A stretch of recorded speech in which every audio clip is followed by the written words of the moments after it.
कोई ऐसी महत्वाकांक्षा नहीं थी कि आप या कृष्ण पटेल जी या किसी ऐसे, ये आपकी चाह शायद नहीं थी? नहीं नहीं, बिल्कुल नहीं थी ऐसी कोई चाह मेरी।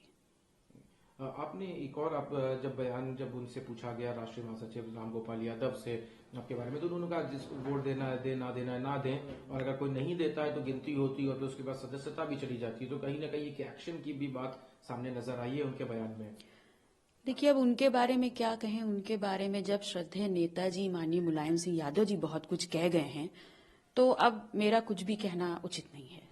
उन्होंने ये कहा कि सदस्यता मेरा वोट विषय करती हैं तो उसके बाद अगर इस तरह का कोई एक्शन लिया गया तब ये मेरा बिल्कुल विषय नहीं है। इससे आपको कोई आपत्ति, नाराजगी, कुछ ऐसी चीज की? नहीं नहीं, बिल्कुल नहीं। कल स्वामी प्रसाद मौर्य ने जिस तरह से इस्तीफा दिया और उसके बाद देखा गया कि समाजवादी पार्टी के कई नेता उनका विरोध कर रहे थे, तो वहीं कई लोग उनके सपोर्ट में आए। लेकिन उन्होंने एक बात जो कही थी कि एक राष्ट्रीय महासचिव के बयान को निजी बताया जाता है और दूसरे को पार्टी का बताया जाता है, जो आपके केस में भी, उसको किस तरह से आप देखते हैं? देखिए, मैंने पहले भी कहा और मैं पुनः कह रही हूं कि स्वामी प्रसाद मौर्य जी बहुत कद्दावर नेता हैं।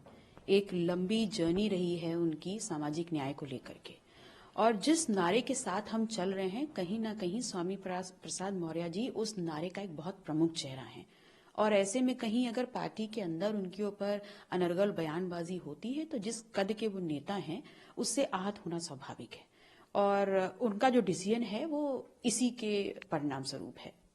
2024 से पहले कहीं बन पाई, तो क्या आने वाले समय में आप या स्वामी प्रसाद मौर्य क्या पार्टी से अलग होने का सोच रहे हैं?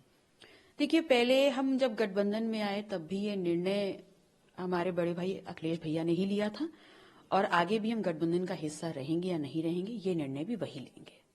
आपकी तरफ से अभी और कोई चीज कहना कि जैसे पीडीए या उन्होंने जो अपने आप को कहा कि एमएलसी, तो उसके बाद आप वोट अब करेंगी कि नहीं करेंगी?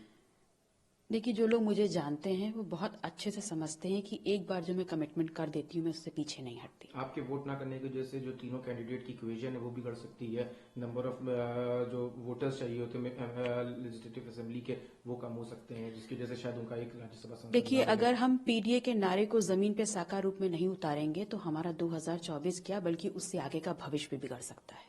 तो ये बहुत